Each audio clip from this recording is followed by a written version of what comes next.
آج پڑھا جائے گا حسین کا مدینے سے نکلنا بڑا مشکل ہوتا ہے شریفوں کے لیے وطن چھوڑنا، اور وطن بھی وہ جہاں ماں کی قبر ہو، جہاں نانا کی قبر ہو۔ گھر میں بہنوں کے درمیان بیٹھے تھے میرے شہنشاہ، جب خبر ہوئی کہ ولید ملعون نے دربار میں بلایا ہے، دربار کا نام آنا تھا، حسین اپنی جگہ سے اٹھے، حسین نے باب علی والا امامہ سر پہ رکھا، ماں کی شکل والی بہن سامنے کھڑی ہو کے ہاتھ جوڑ کے کہتی میرا درباروں سے اعتماد اٹھ گیا ہے۔ میں نے جملہ تیری ہائے کے لیے کہا تھا، تو نے سمجھا ہی نہیں۔ عالیہ رو کے کہتی حسین میرا درباروں سے اعتبار اٹھ گیا ہے۔ اگلی سطر پہ اب ہائے کہہ دینا جو رہ گئے ہو۔ زینب رو کے کہتی جب سے ماں دربار سے خالی واپس آئی ہے، حسین اب کوئی دربار جانے کا کہے میرا دل گھبرانا شروع ہو جاتا ہے۔ حسین اگر دربار میں جانا تو اکیلے نہ جانا، بنی ہاشم کا نرغہ ساتھ لینا۔ علی کی بیٹی نے آواز دی بلاؤ اکبر، بلاؤ قاسم، بلاؤ مسلم، بلاؤ سجاد، بلاؤ غازی، بلاؤ محمد بن حنفیہ، سارے ہاشمی گھیرے میں لے کے جاؤ علی کے چاند کو۔ بنی ہاشم کے جوان ہاتھوں سے تلواریں بلند کی ہوئی، مدینے کی گلیوں میں آگے آگے حسین، پیچھے پیچھے بنی ہاشم۔ مدینے کی گلیوں میں ایک سکتہ طاری ہوا، آج بنی ہاشم اس انداز سے آ رہے تھے۔ حسین بنی ہاشم کے نرغے میں، بنی ہاشم کے گھیرے میں، ایک جیسے قد علی کے بیٹوں کے، ایک جیسی داڑیاں علی کے بیٹوں کی۔ مدینے کی گلی میں نکلنے سے پہلے زینب دروازے پہ رو کے رک جاؤ، میں تمہارا کوئی صدقہ دے کے بھیجوں، مدینے میں تمہیں کسی کی نظر نہ لگ جائے ہو میرے علی کے جوان بیٹو۔ حسین چلتے چلتے دربار ولید کے دروازے پہ آئے، ولید کے دربار کے دروازے پہ آنا تھا۔ بنی ہاشم کو حسین نے کہا تم رکو،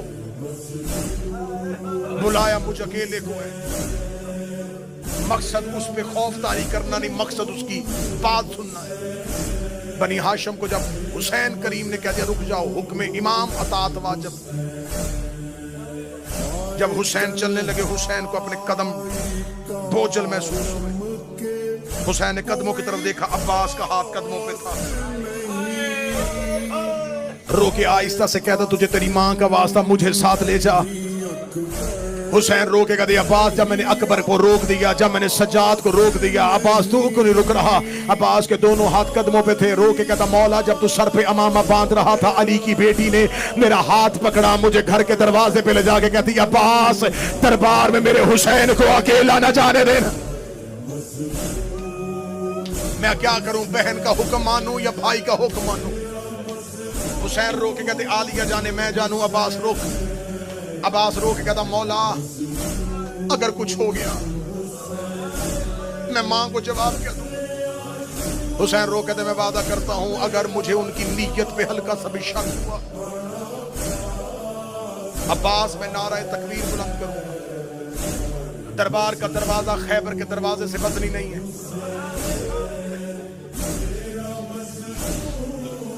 حسین نے تسلی دی کہ اگر کچھ ہوا عباس میں تجھے بلاؤں گا۔ حسین دربار میں داخل ہوئے،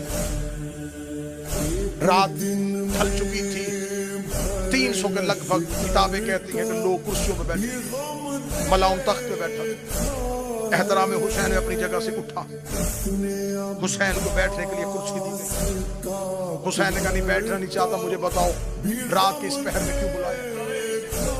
کہنے لگا حاکم شام مر گیا، اس کا بیٹا یزید تخت پہ آ گیا، شام اور کوفہ کی اکثریت نے اس کے ہاتھ میں بیعت کر لی، بصرہ کا گورنر جا چکا ہے، جگہ جگہ سے لوگ اس کی بیعت کر رہے ہیں، وہ چاہتا ہے کہ آپ بھی اس کی بیعت کریں، اس لیے اس نے ایک خط آپ کے نام لکھا، یہ کہہ کے اس نے خط حسین ابن علی کے کہا۔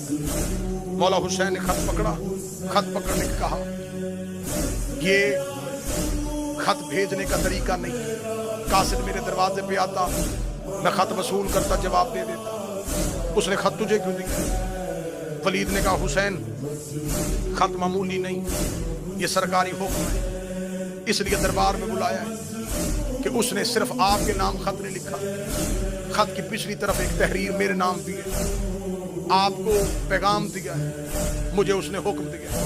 حسین نے کہا پیغام کیا اور حکم کیا؟ اس کا پیغام ہے کہ حسین میری بیعت کرے۔ اور مجھے حکم ہے کہ اگر بیعت نہ کرے تو سر تن سے جدا کر. میں محمد کے بیٹے کے لہو سے اپنی تلوار کو رنگین نہیں کرنا چاہتا. یزید یہ سمجھتا ہے کہ تیرا قتل آسان ہے، میں جانتا ہوں تیرا قتل مشکل ہے.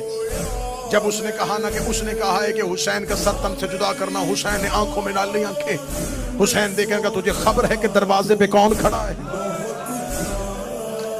اگر میری زبان سے نعرہ تکبیر تکبیر کی رے مکمل نہیں ہوئی تھی، یا ولید کے دربار کا دروازہ باب خیبر کی طرح ہوا میں اڑنا شروع ہوا، علی کا شیر بیٹا عباس اس جلال سے اندر داخل ہوا. حسین نے عباس کے سینے پہ ہاتھ رکھا. عباس کو روکتے روکتے امامت کو 4 قدم پیچھے جانا پڑا. حسین رو کے کہتے عباس میں امام بن کے کہہ رہا ہوں رک جا. چہرے پہ علی والی جلالت، آنکھوں میں خون، تلوار علم کی ہو. درباریوں نے کرسیاں چھوڑی، دیواروں کے ساتھ لاگ جا کے لگے. ولید ملعون تک سے نیچے اترا. عباس نے تلوار کی نوک کا اشارہ کیا کہ ان میں سے وہ بندہ بتا جس نے تیرے سر کا نام لیا ہے. حسین نے عباس کے کاندھے پہ ہاتھ رکھا. حسین نے کہا عباس حوصلہ، عباس حوصلہ، عباس حوصلہ. یہ جملہ کہنے کے بعد حسین نے ولید سے کہا اسے لکھ دے شام میں وہ اور وقت تھا جب تم نے حسن کے جنازے پہ تیر مار دیے اور میں نے بڑی مشکل سے روکا ہوا تھا عباس کو.